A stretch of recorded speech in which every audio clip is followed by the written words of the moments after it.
अपने मन में जिस चीज का विचार करोगे वही चीज तुम्हें मिलना शुरू होगी। अगर पैसे के बारे में विचार करते हो तो आपके पास पैसा आना शुरू होगा। अगर आप अपने प्यार के बारे में विचार करोगे तो आपको आपका प्यार जल्द ही मिलेगा। गौतम बुद्ध के अनुसार हम वही बनते हैं जो हम सोचते हैं। जिस तरह कोई व्यक्ति बुरी सोच के साथ बोलता या काम करता है तो उसे कष्ट ही मिलता है, वही यदि कोई व्यक्ति शुद्ध विचारों के साथ बोलता या काम करता है तो उसकी परछाई की तरह खुशी उसका साथ कभी नहीं छोड़ती है। वही गौतम बुद्ध की यह कहानी जो आज हम आपको बताने जा रहे हैं, इसे सुनने के बाद आप जीवन की सभी समस्याओं को चुटकियों में हल करने में सक्षम रहेंगे। दोस्तों, एक बार की बात है, महात्मा बुद्ध प्रवचन दे रहे थे। प्रवचन में आसपास के बहुत से लोग शामिल थे। सभी लोग ध्यान से बुद्ध को सुन रहे थे। कुछ देर में प्रवचन समाप्त हो गया। तब लोगों ने बुद्ध को प्रणाम किया और अपने अपने घर को चल पड़े। पर एक यह युवक वहां पर ही बैठा रह गया। बुद्ध की नजर उस युवक पर पड़ी तो वे पूछ बैठे, क्या बात है वत्स, कोई जिज्ञासा है क्या? युवक बुद्ध के पास गया और प्रणाम करके बोला, प्रभु, यह संसार कितना विशाल है। संसार में लाखों करोड़ों लोग निवास करते हैं, उनमें भी एक से बढ़कर एक विद्वान, कलाकार, योद्धा। ऐसे में उन सबके बीच मुझ जैसे सामान्य प्राणी का क्या मूल्य है? युवक की बात सुनकर बुद्ध मुस्कुरा दिए। वे बोले, तुम्हारी जिज्ञासा का उत्तर मिल जाएगा, पर इसमें थोड़ा सा समय लगेगा क्या? तब तक मेरा एक छोटा सा काम कर सकते हो प्रभु। यह तो मेरे लिए गर्व का विषय है कि मैं आपके काम आ सकूं। युवक ने पुनः अपने हाथ जोड़ दिए और कहा, आप आदेश करें प्रभु। बुद्ध ने युवक को एक चमकीला पत्थर देते हुए कहा, तुम्हें इस पत्थर का मूल्य पता करना है, पर ध्यान रहे, इसे बेचना नहीं है, सिर्फ इसका मूल्य पता करना है। जैसी आज्ञा प्रभु। ऐसा कहते हुए युवक ने बुद्ध से वह पत्थर ले लिया। उसने एक बार फिर से उन्हें प्रणाम किया और बाजार की ओर चल पड़ा। बाजार वहां से ज्यादा दूर नहीं था। युवक थोड़ी देर में वहां पहुंच गया। वह सुबह का समय था, इसलिए बाजार अभी ठीक से लगा नहीं था। वहां पर इक्का दुक्का दुकानदार ही थे।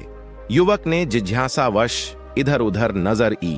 उसे एक पेड़ के नीचे एक दुकानदार नजर आया। वह आम बेच रहा था। युवक उस दुकानदार के पास पहुंचा और उसे पत्थर दिखाते हुए बोला, क्या आप इस पत्थर की कीमत बता सकते हैं? दुकानदार एक चालाक व्यक्ति था। पत्थर की चमक देखकर वह समझ गया कि अवश्य ही यह कोई कीमती पत्थर है। वह बनावटी आवाज में बोला, देखने में तो कुछ खास नहीं लगता, पर मैं इसके बदले 10 आम दे सकता हूं। दुकानदार की बात सुनकर युवक को हल्का सा क्रोध आ गया। वह मन ही मन बुदायर समझता है, इतना सुंदर पत्थर और इसका मूल्य सिर्फ 10 आम, अवश्य ही यह झूठ बोल रहा है। युवक को चुप देखकर दुकानदार बोल उठा, क्या कहते हो, निकालू आम? पर युवक ने दुकानदार को कोई जवाब नहीं दिया। वह चुपचाप आगे बढ़ गया। सामने एक सब्जी वाला अपनी दुकान सजा रहा था। युवक उसके पास पहुंचा और उसे पत्थर दिखाते हुए उसका मूल्य पूछा। उस पत्थर को देखकर सब्जी वाले की आंखें खुशी से चमक उठी। वह मन ही मन सोचने लगा, यह पत्थर तो बहुत कीमती जान पड़ता है। अगर यह मुझे मिल जाए तो मजा ही आ जाए। क्या हुआ भाई, कहां खो गए? युवक ने दुकानदार की तंद्रा तोड़ी।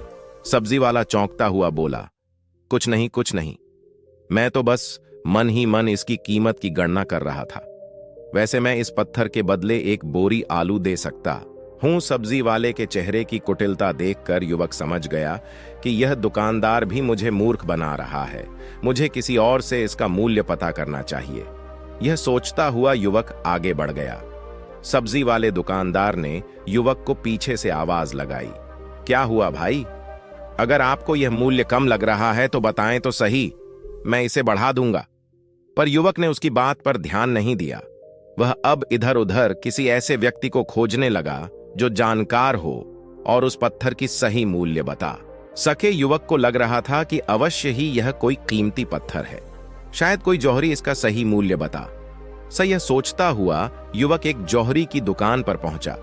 जौहरी अपनी दुकान को अभी खोल ही रहा था।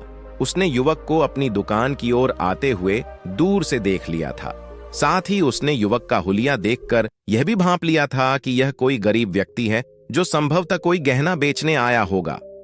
जौहरी ने हाथ जोड़कर युवक को नमस्कार किया और मुस्कुराकर पूछा, बताएं महोदय, मैं आपकी क्या सेवा कर सकता हूं? युवक ने बुद्ध का दिया पत्थर अपनी हथेली पर रख दिया और बोला, इसका मूल्य पता करना था। पत्थर को देखते ही जौहरी उसे पहचान गया कि यह बेशकीमती रूबी पत्थर है जो किस्मत वाले को मिलता है। वह बोला, पत्थर मुझे दे दो और मुझसे 1 लाख रुपए ले लो। कहते हुए जौहरी ने पत्थर लेने के लिए अपना दाहिना हाथ बढ़ाया, पर तब तक युवक ने पत्थर को अपनी मुट्ठी में बंद कर लिया था। उसे पत्थर के मूल्य का अंदाजा हो गया था, इसलिए वह बुद्ध के पास जाने के लिए मुड़ गया।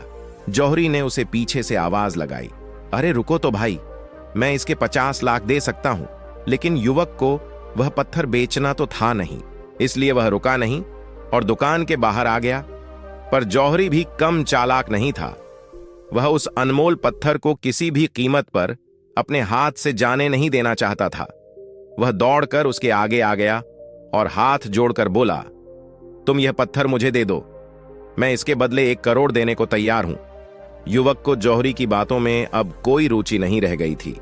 वह जल्द से जल्द बुद्ध के पास पहुंच जाना चाहता था, इसलिए ना तो वह रुका और ना ही उसने जौहरी की बात का कोई जवाब दिया। वह तेज तेज कदमों से बुद्ध के आश्रम की ओर चल पड़ा। जौहरी ने पीछे से आवाज लगाई, यह अत्यंत मूल्यवान पत्थर है, अनमोल है, तुम जितने पैसे कहोगे मैं दे दूंगा। यह सुनकर वह युवक परेशान हो गया। उसे लगा कि कहीं पत्थर के लालच में जौहरी उसे पकड़कर जबरदस्ती ना करने लगे, इसलिए वह तेजी से आश्रम की ओर दौड़ पड़ा। युवक जब बुद्ध के पास पहुंचा तो वह बुरी तरह से हाँफ रहा था।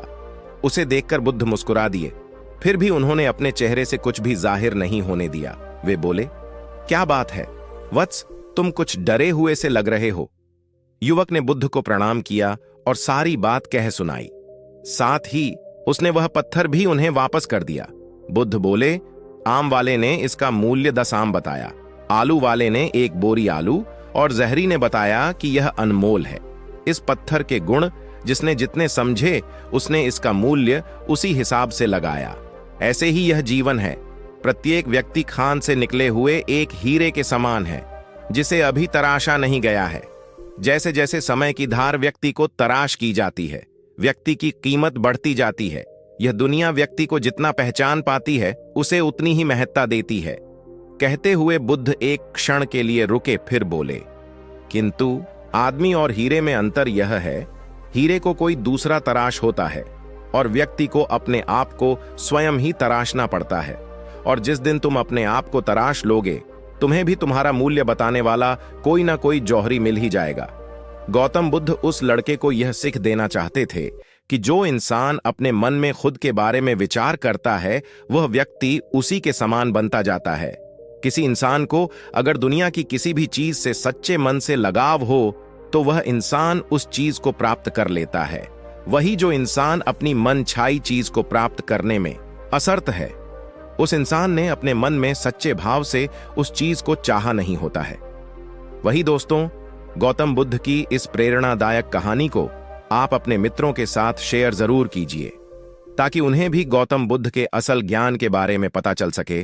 और कमेंट बॉक्स में नमो बुद्धाय लिखना ना भूले। नमो बुद्धाय। फिर मिलते हैं अगले वीडियो में।